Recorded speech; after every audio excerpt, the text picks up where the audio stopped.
అసలు కౌశలము అని బ్రాహ్మణుడికి మొట్టమొదట గురువుగారు నేర్పేది ఏది అంటే, కౌశలము అన్న మాటకు అర్థం ఏమిటంటే నేర్పరితనము అని అనుకోకూడదు.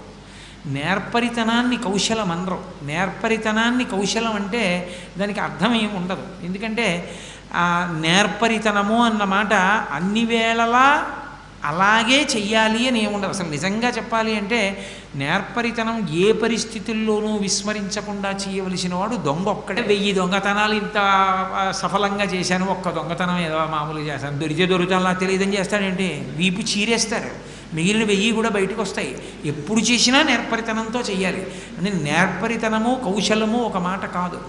కౌశలము అన్న మాటకు అర్థం ఏంటంటే బ్రాహ్మణుడు ఒకటి తెలుసుకోవాలి, తనకి ఎంతవరకు అవసరమో అంతవరకే పుచ్చుకోవాలి తప్ప తనకు అవసరము కాని దానిని అపేక్షించకూడదు. అందుకే దర్భ కొయ్యడం నేర్పుతారు. దర్భ కోసేటప్పుడు అది పుచ్చిపోయిందో తెగిపోయిందో అయ్యుండి ఆ దర్భ పనికిరాదు అంటే కొయ్యరు, వదిలిపెట్టేస్తారు. పనికొచ్చే దర్భ అయితే పీకేయకూడదు. మొదలంట పీకేస్తే మళ్ళీ పెరగదు. దర్భని మొదలు దగ్గర ఎంతవరకు కొయ్యాలో అంతవరకే కొయ్యాలి. కోస్తే అది మళ్ళీ పెరుగుతుంది. పెరిగితే మళ్ళీ రేపు పొద్దున్న ఏమైనా కార్యం చేయడానికి దర్భలు ఉంటాయి.